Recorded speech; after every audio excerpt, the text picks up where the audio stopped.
Muy buenos días, muy buenas tardes a toda la gente que nos escucha y nos ve por el medio de YouTube y el monogramático. Este es el canal de Toque de Piedra, el ciclo documental que dirige mi persona, y estoy encantado de estar junto con grandes personalidades del mundo cultural y literario del Uruguay particularmente. El invitado de hoy es Rafael Courtoisí, y nos acompaña junto a él Marta Canfield y Jorge Arbeleche. Bienvenido y muchas gracias, Rafael. Muchísimas gracias, Mauricio, y muchas gracias a Jorge y a Marta. Marta. Buenas tardes y gracias a Mauricio por haber creado este encuentro que me parece fantástico, y para mí es un placer estar naturalmente, poder tener este conversatorio con Rafael y sobre todo junto con Jorge Arbeleche, ¿no? Somos amigos desde hace tantos años. Sí. Jorge. Bueno, para mí, estoy muy contento de estar acá. Es un poco mi hermano menor, hacíamos, si nos decimos habitualmente, Marta, que es una parte de mi personalidad, diría. Somos muy amigos desde hace mucho tiempo. Y estar hablando día y un poeta como es Rafael, es fantástico. Y te agradezco que tuviste la iniciativa de organizar este conversatorio. Así que estamos aquí, creo que con muy buena onda, muy buena disposición. Sí, Rafael, en primer lugar hay que nunca sobra subrayar que tu obra es enorme, sumamente variada, extraordinariamente intensa, naturalmente de gran valor, pero sobre todo te has expresado en distintas formas, distintos géneros, en la narrativa, en el ensayo, en el periodismo, en la poesía, y también has trabajado mucho en el cine, enseñando como profesor universitario en distintas universidades, en Florida, en Cincinnati, en Estados Unidos, en Birmingham, en Inglaterra. Has enseñado en Uruguay, naturalmente, en la Universidad Católica del Uruguay. Y si recuerdo bien, también tú has trabajado sobre las relaciones entre la narrativa y el guión cinematográfico. Entonces, la primera pregunta que te quería hacer es cómo este trabajo docente lo has vinculado con tu obra creativa, si existe una vinculación con tu obra creativa y si existe una vinculación entre el estudio del cine y tu obra creativa. Muchas gracias, Marta. Sin duda que uno, cuando trabaja en la palabra, a través de la poesía, a través de la narrativa, hay un sistema de signos que es inherente a esa creación. Pero somos, yo creo que todos nosotros, a partir de la década del 50, pero antes también, en el siglo pasado, en el siglo XX, somos hijos de una cultura de la imagen que de pronto en los años 90 o en el 2000 todavía tomó un protagonismo mayor. Entonces el gran desafío, creo que para un escritor, sobre todo un narrador, es de algún modo en ese mundo de imágenes, en ese imperio iconográfico, de imágenes sucesivas, de estética de video, de videoclip, plantear los desafíos de una narrativa que sea de algún modo coherente con esa zona, con ese lenguaje específicamente literario. Entonces, di clase a partir de la década de los 90 de guión cinematográfico. Algunos de mis alumnos fueron bueno, destacados y premiados, como el caso de Stoll y Revela, con una película que fue premiada en su momento, que fue Vicky. Y lo primero que hay que considerar es que son cine o audiovisual y literatura, son dos sistemas semióticos diferentes. Son dos sistemas diferentes que tienen en común ciertas cosas, como la estructura narrativa en términos de un diseño temporal de la trama. Toda narración en teatro, en cine, en televisión, pero también en literatura, es la construcción de un tiempo ficcional.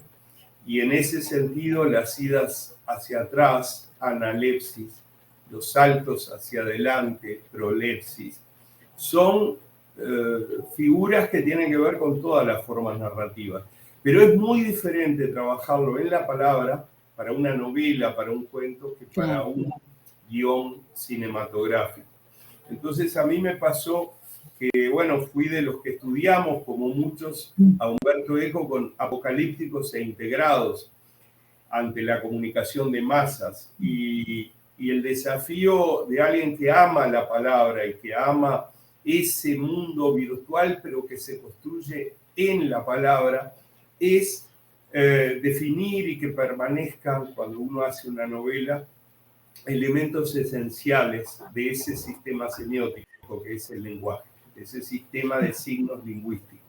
El desafío, de todas maneras, es asimilar ciertos impactos que tienen que ver con la rapidez, que tienen que ver con cierta estética iconográfica, y que eso fluya, converja, pero sin perder el alma de las palabras, que es uno de los grandes riesgos de este siglo XXI, ante tanta imagen o ante tanta palabra apurada, acelerada, perder el alma. Y yo creo que desde antes de Homero y desde la época preescritura, la escritura es una tecnología, el alma de las palabras está construyendo un fenómeno estético en el lenguaje.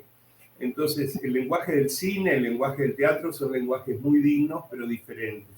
Entonces, el desafío ha sido atender a los requerimientos de la época, pero a su vez no traicionar el alma de las palabras. Entiendo, gracias. Sí. Rafael, quería preguntarte sobre una actividad que has tenido muy recientemente, que he leído que, dado que este año, 2021, se cumplen 700 años, sí, de la muerte de Dante, ¿verdad? Es el séptimo centenario de la muerte de Dante. Se han hecho durante este año, bueno, en Italia ni hablemos, pero en todo el mundo se han hecho grandísimas manifestaciones, y he sabido que tú has dado una conferencia sobre Dante, una conferencia que se llamaba Dante, lengua y metáfora universal.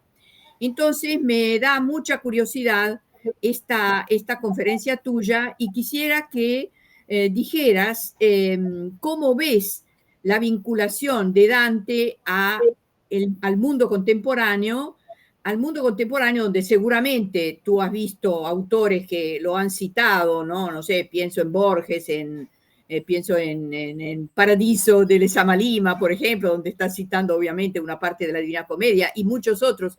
Pero también si tú has visto una relación entre Dante, visto que tú hablas de lengua y metáfora universal, no solamente una conexión desde el punto de vista literario, sino también una conexión con el lenguaje popular. ¿Cómo lo has visto? Sí, este es un año de la conmemoración el 21 de los 700 años de la muerte de Dante, que es un modo de decir que son 700 años del inicio del pasado a una vida de recreación, que es como se definiría un clásico.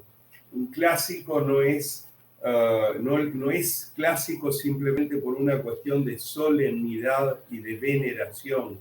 sino que cada nueva generación va resignificando y va reelaborando ese legado. El de Dante, sin duda, pensemos en un poeta contemporáneo latinoamericano como Raúl Zurita.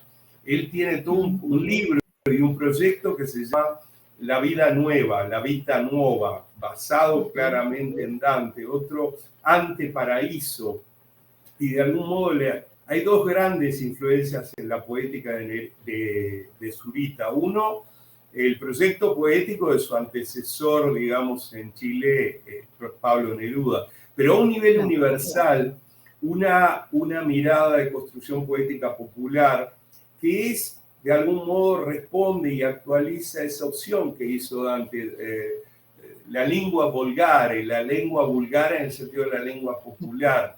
Eso fue en Dante una decisión política, que hay que pensar, ahora es fácil decir qué genialidad, pero en ese momento la decisión de no trabajar una obra como esa en latín, sino de elegir, bueno, el toscano, que es el antecedente del italiano, es una decisión estética y es una decisión política. Y es una decisión política en un sentido muy amplio, ¿no? No estoy hablando de los güelfos y gibelinos, mucho más amplio que eso. La presencia en la poesía latinoamericana de Zurita que está directamente relacionada con la construcción dantesca. Sin duda alguna, un poeta y un estudioso, un erudito como Jorge Luis Borges y sus 9 ensayos dantescos, pero en particular hay un poema absolutamente latinoamericano de Borges, que es el poema conjetural, que en una parte dice: como aquel capitán del purgatorio que huyendo a pie y ensangrentando el llano, voy hacia el sur por arrabales últimos. Y cita directamente, no es que lo cite, lo toma. Hay un ejercicio de intertextualidad en Borges que está en ese poema estupendo, pero también cuando uno examina uno de los cuentos más famosos de Borges, que es el Aleph, Beatriz Viterbo es de algún modo la Beatriz Portinari de Dante. Y hay una lectura del Aleph en tono de parodia, es decir, que lo que hace Borges en el Aleph es construir como un traslado entre el infierno y el purgatorio, con ese posible paraíso que en su caso no es Beatrice Portinari, sino Beatriz Viterbo. Por supuesto, con un tono humorístico. Pero podríamos ir a otros lenguajes, ya que hablamos hoy del cine. En El silencio de los inocentes, en la famosa película con Hopkins, bueno, se lee el primer soneto de La Vita Nuova, que tiene que ver con el canibalismo, es decir, se lee a Dante en clave de asesino serial caníbal del siglo XX. Eso muestra que más allá de toda la veneración de un clásico, ese clásico está vivo, nos va diciendo cosas en cada época, desde un personaje de cine de Hollywood, que es un asesino serial caníbal, hasta un poeta post-nerudiano como Zurita.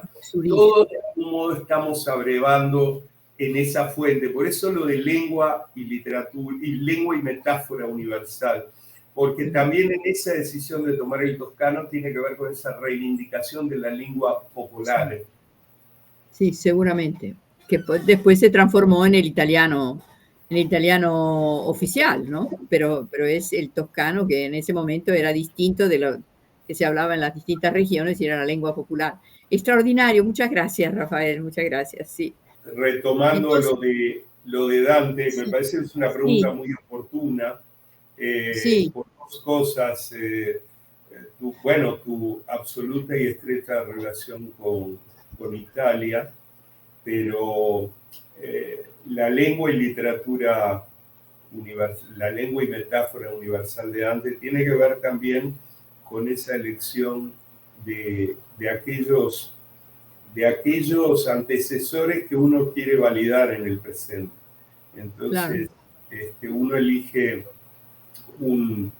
por ejemplo, todos de algún modo, muchos poetas contemporáneos somos nietos de Isidore Ducas, conde de Lautremont, y Claro. digamos, se transforma en un clásico en la medida que que cada generación lo resignifica. Te Sí. quería comentar eso nomás, pero por supuesto No, claro, el caso de Dante ha sobrevivido 7 siglos y todo 7 indica siglos. que va a seguir. Sí, realmente extraordinario. Sí, sí, no, me pareció así muy, muy oportuno y lo que cuando leí que habías hecho esta conferencia. Ahora, pero en cambio, hablando de repercusiones de las obras de los autores, hablemos de la repercusión de tu obra, que en realidad es bastante grande, ¿no? Es decir, o sea, existe una repercusión universal. Y hay entre las muchas antologías, historias de la literatura donde aparece tu nombre, donde te citan, te comentan. Yo quería citar una en particular que tengo aquí, a ver si, ¿verdad? La Histoire de la literature hispano-américaine, que hicieron Claude Zimmerman y Claude Fell, dos grandes hispanoamericanistas franceses, que salió publicada ya, tiene bastantes años, porque fue publicada en 1997.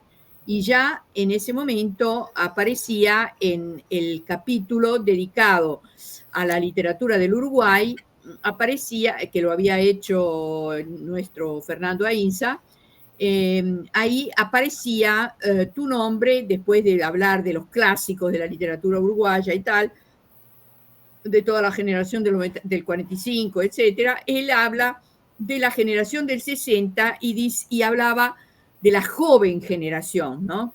De la joven generación. Y te nombraba, de manera muy particular, te nombraba con Fernando Lustó. Los nombres que citaba en particular, destacando los jóvenes, que para él tenían importancia en ese momento, que significaban el surgir de una nueva literatura, eran precisamente Rafael Courtoisí y Fernando Lustó.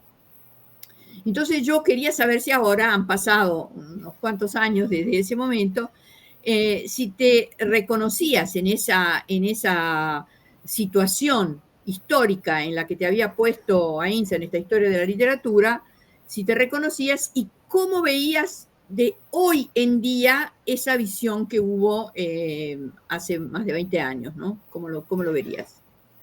La década bueno, yo de algún modo, igual que Fernando Lustó, pertenecemos en Uruguay a una generación de los años 80, pero empezamos a publicar de pronto un poco antes, en mi caso, poesía y algunos cuentos, pero fue en los 90 donde apareció una mirada narrativa. En el caso de Fernando Lustó, pero hay un uruguayo como Felipe Poleri, y bueno, en mi caso como cuentista y novelista, aparecemos en esa década. Esa década, la década de los 90, son 10 años antes de que termine el siglo, y es una generación que se abre desde cada país de Latinoamérica. Se trata de abrir al mundo, pero no como una vocación universalista, sino que somos hijos de la aldea global, de la Global Village. Claro, claro. Fernando trabajó muchos años en Nueva York, prácticamente todos los años vivía entre París y Nueva York durante mucho tiempo, y en mi caso no es así, pero sí recorrí muy tempranamente toda América Latina y otros lugares del mundo. Pero más allá de eso, pertenecemos a una generación donde las comunicaciones, primero por email, después con otras plataformas, aceleraron eso que McLuhan había llamado aldea global. Entonces, sí me sigo reconociendo en la mirada de Ainsa, que yo creo que es un gran crítico y sistematizó muchísimo de lo que se hacía en ese momento en Uruguay y en otros lugares. Y por otro lado, en la perspectiva de unos 20 años más de transcurrido el siglo XXI, me doy cuenta que más allá de pertenecer a esa generación de los 90 en Uruguay, junto con otros latinoamericanos y probablemente españoles e italianos, pertenecemos a una zona que yo llamaría como la generación de la aldea global. Por primera vez nos enfrentamos a la instantaneidad de las comunicaciones, a la posibilidad de describir espacios urbanos, pero que ya no son los de una Santa María de Onetti o un Macondo de Gabriel García Márquez o una Comala de Rulfo, sino que es una ciudad que por un lado es particular y por otro se parece a todas las ciudades del mundo, porque hay un tejido urbano en el inicio del siglo XXI que tiene elementos comunes en todo el planeta. Por eso digo, de algún modo somos hijos de la aldea global. Por otro lado, hay una interesante paradoja. Cuanto más se globalizó todo lo que tiene que ver con el arte y las comunicaciones, hay cierta reivindicación y cierta tensión con lo peculiar, con lo local. Entonces, en esa tensión es que me ubico y que se ubica, por ejemplo, alguien como Fernando Lustó, que escribió un diario apócrifo de José Enrique Rodó, un personaje absolutamente uruguayo, pero que vio con lucidez a un Montalvo, a un Rubén Darío. O sea, también era como, tomar a Rodó era como tomar un intelectual uruguayo de 1900, pero proyectado a esa condición universal y ecuménica. En mi caso, escribí cuentos que transcurren en Nueva York o incluso en Israel o en Roma, y también una novela que transcurre en una ciudad uruguaya, pero que está cambiado el nombre porque pudo haber sido cualquier otra ciudad latinoamericana en décadas anteriores. Entonces sí me reconozco y a la vez en la reflexión de algunas décadas que pasaron veo que somos parte voluntaria o involuntaria de esa aldea global. Claro, entiendo, perfecto, muchas gracias. Sí, creo que has puesto el dedo en la llaga de lo que es el momento actual, ¿no? Con esa relación con la aldea global.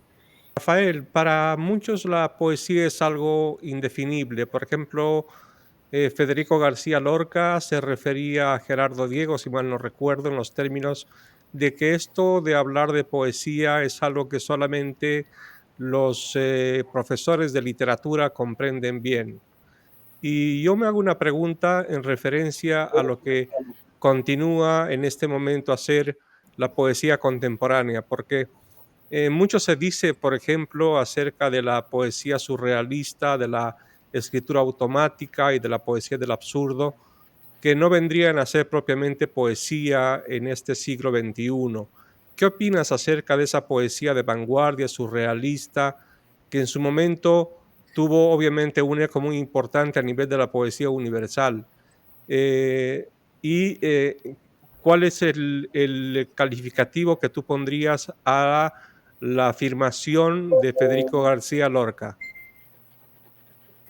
Bueno, el tema de las vanguardias son un fenómeno inherente al siglo XX.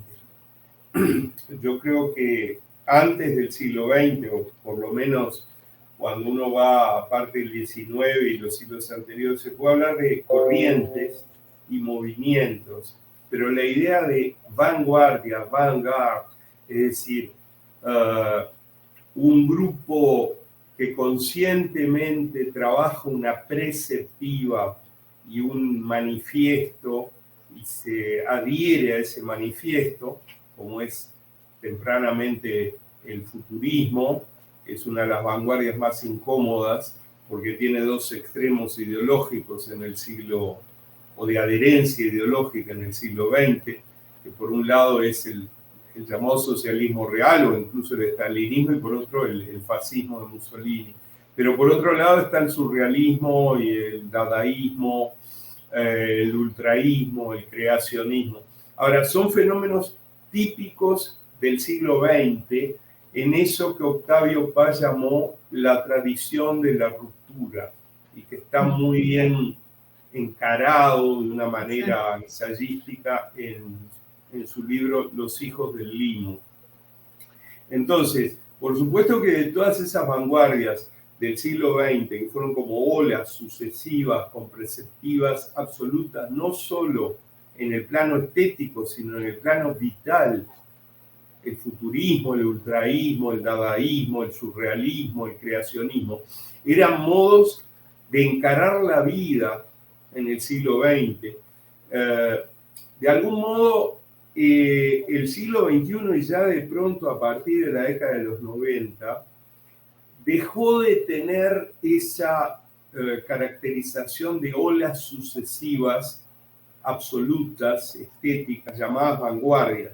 Lo que no quiere decir que su influencia no siga de algún modo en vigencia, pero su influencia.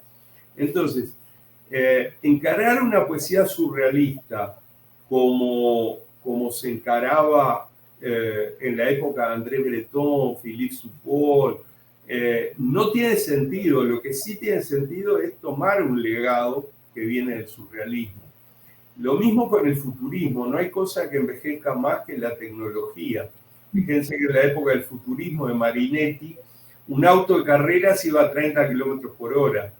Entonces ese automóvil de carreras, que era más hermoso que la victoria de Samotracia, hoy nos parecería un armatoste lentísimo y pasado de moda. Entonces, lo que sí puede habernos quedado es la herencia de cierto futurismo a través de algunas miradas que se aplican en el presente. Y lo mismo nos pasa, a ver, para tomar una vanguardia muy latinoamericana o movimiento, como era el nadaísmo.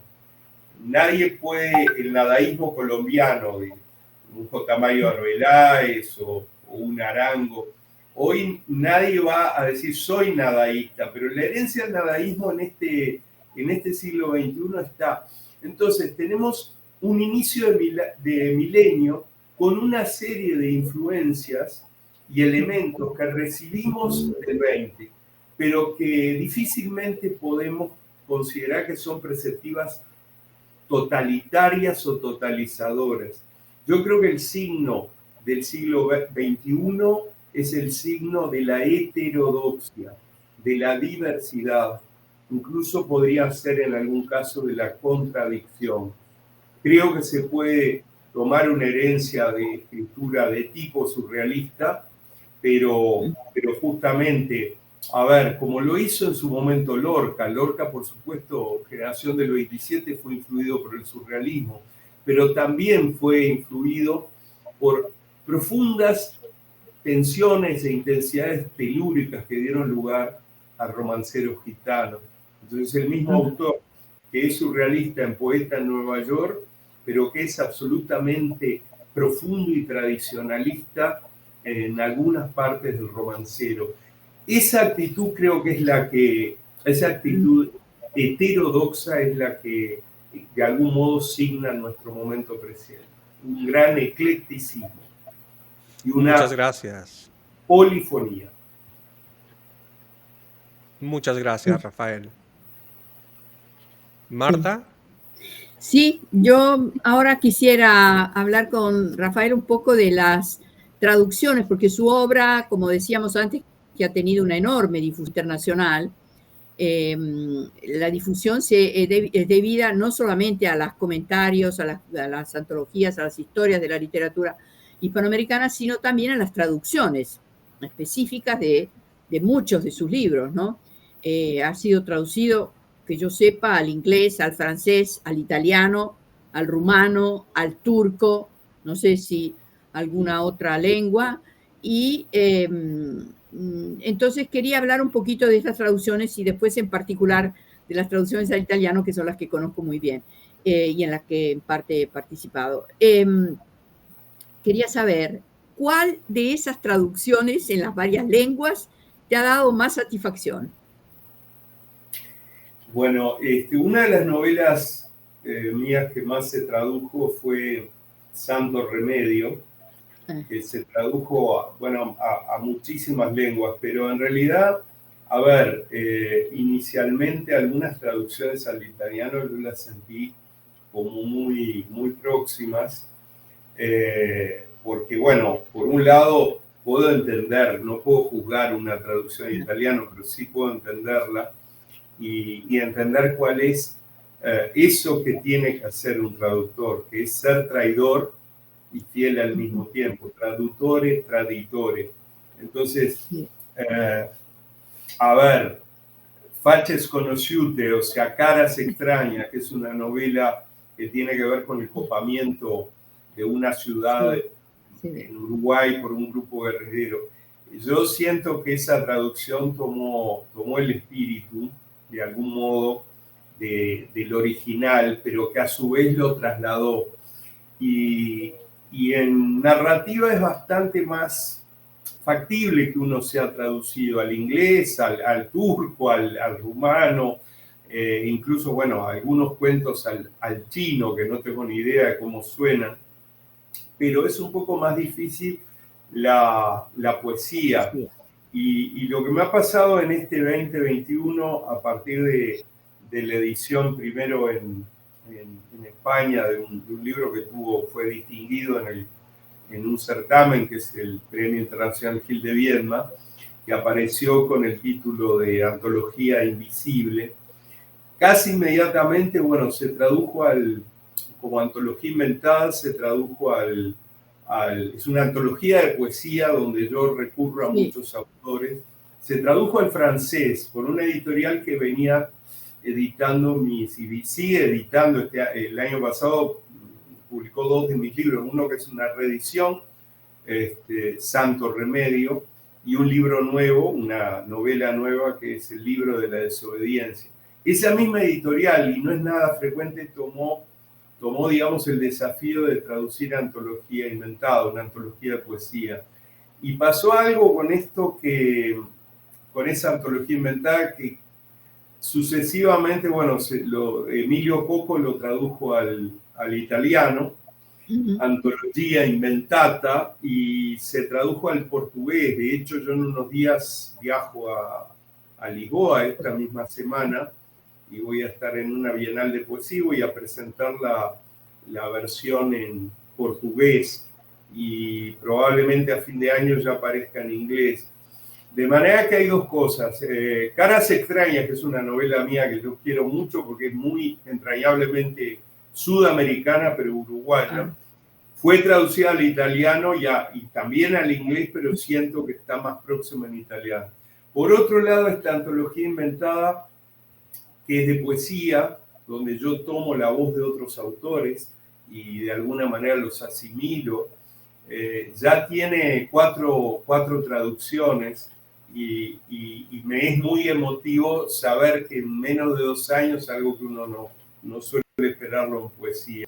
Entonces te doy un ejemplo de cada uno. Y en cuento, hay un cuento que yo escribí cuando tenía 30 años, o sea, hace más de la mitad de mi vida. Los 3 ejemplos de traducción serían Caras extrañas, la novela. Caras extrañas, el cuento. Sí. Antología inventada, que en estos 2 años se tradujo a 4 idiomas, ya está publicada. Y ese cuento, Persistencia del débil, que ha sido traducido a más de 20 idiomas. Entonces, volviendo a las traducciones al italiano, tu primer traductor en italiano fue Lucio Sessa, ¿no? Que tradujo en primer lugar Vida de perro. Él la tradujo como Vite di cani, o sea, hay una pequeña transformación, traduttore, traditore, como decías tú antes, porque él lo transforma al plural, Vite di cani, ¿no? Es vidas de perros. Y creo porque efectivamente ahí hay las historias de muchos, sobre todo la cosa más impresionante, creo, de este libro tuyo, es cómo la lucha entre los perros y los humanos muestran una humanidad verdaderamente bestial, o sea, despiadada. donde los perros son víctimas, ¿no? Hay una visión muy, muy dramática en realidad, y creo que esa visión dramática en la que predomina el dolor, en que predomina la desesperación, la rabia, está también en el otro libro que tradujo él, una serie de cuentos, Tajos, que él tradujo como Sfregi en el 2004, y que donde también hay esta temática, y aparece un personaje que se llama Raúl, ¿no? Que lleva siempre un cuchillo y entonces lo usa para desgarrar todo lo que encuentra. Entonces hay un dolor sin fin. Diría que hay una redención que no se percibe, y ahí creo que Lucio Sessa, en el prólogo que hace al libro, me parece que fue muy iluminante, muy lúcido.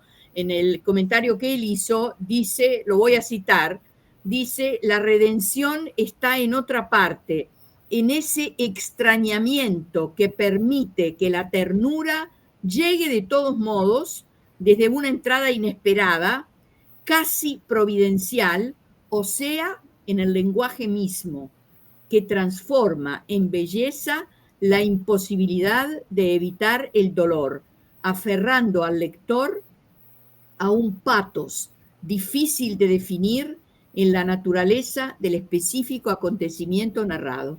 O sea, como si, en pocas palabras, lo que quiere decir Lucio Sessa es cómo tu idea de la redención pasa a través precisamente de la creación literaria. O sea, tú estás enfocando, estás teniendo la lucidez de enfocar las cosas más terribles de la vida y de la relación entre el hombre y el animal, en este caso con el perro, en Vida de Perro, pero donde efectivamente el elemento positivo que surge, que da una esperanza al lector, es precisamente la transformación de este horror en la belleza literaria.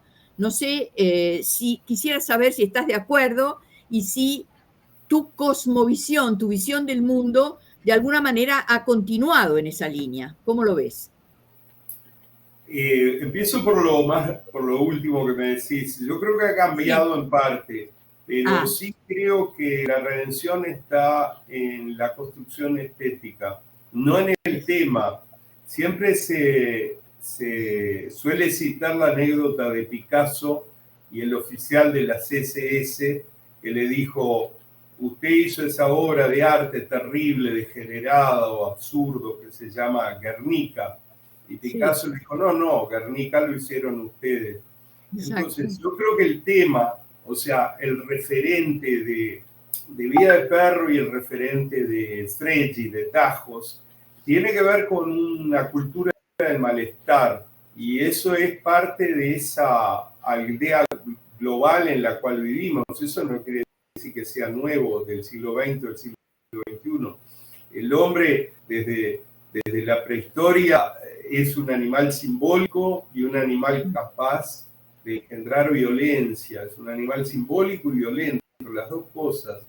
Claro. Pero justamente a través de los símbolos, desde el origen de la especie, está la posibilidad de redención a través de la comunicación, a través del lenguaje.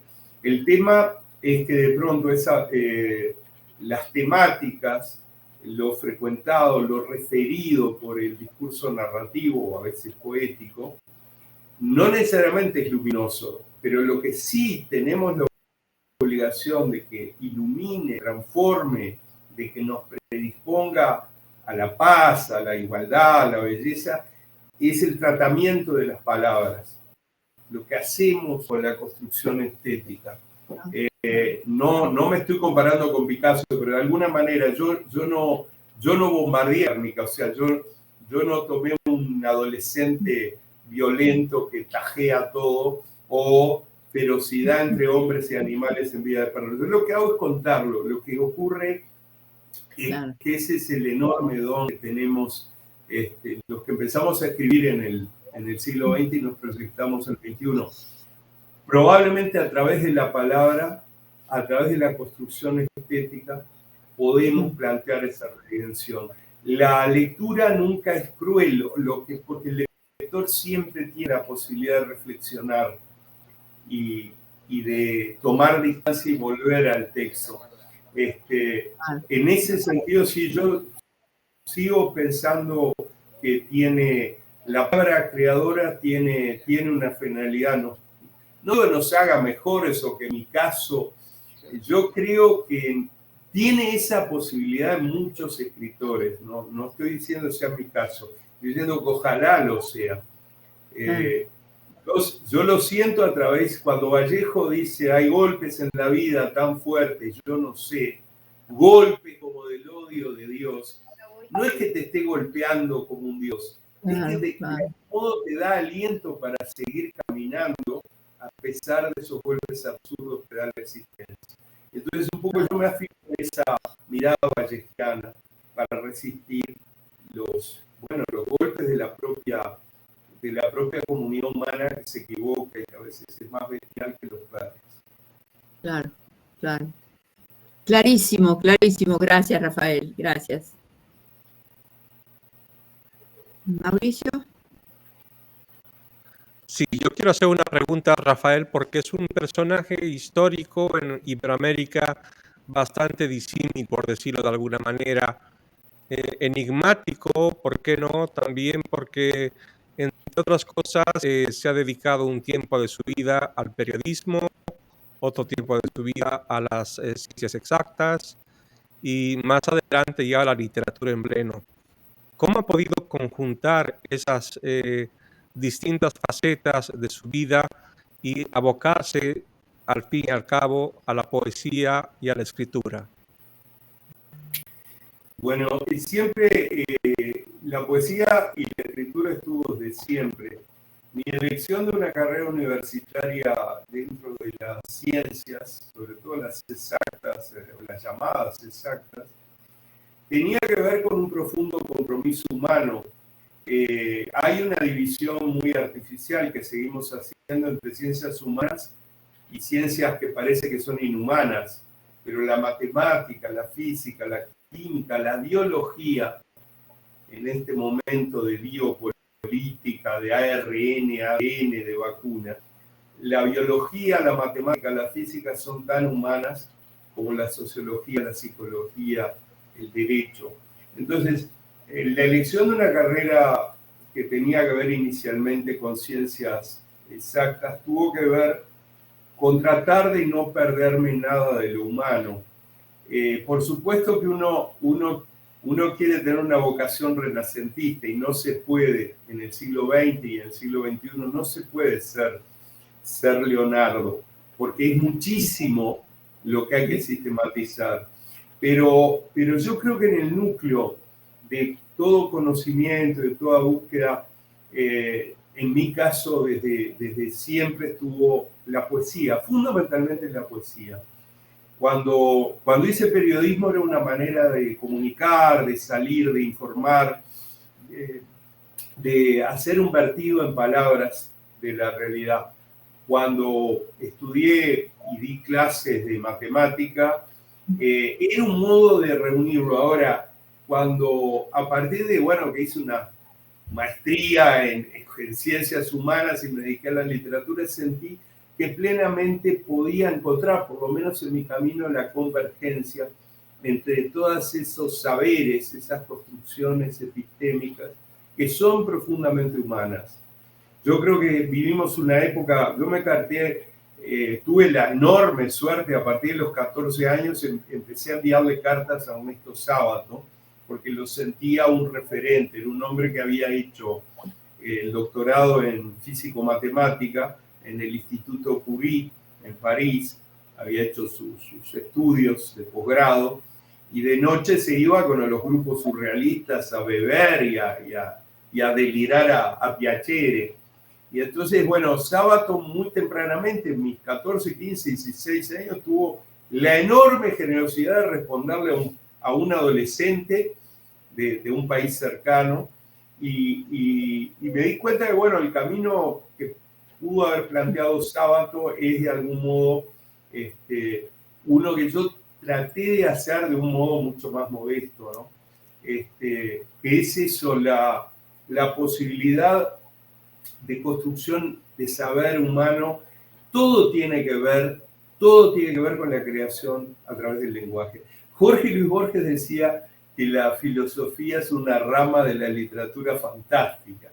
Y yo creo que de algún modo, bueno, todos son géneros discursivos, todo es metafórico, no hay conocimiento fuera de la metáfora, no hay posibilidad de expresar conocimiento sin el tropo metafórico. Entonces, en la esencia de todo conocimiento humano y en la tecnología está la poesía, la posibilidad de construir metáforas. Muchísimas gracias, poeta y escritor Rafael Courtoisí. Muchísimas gracias también a Marta Canfield. Damos por cerrado este ciclo de entrevista de Toque de Piedra y el Monogramático. Hasta luego.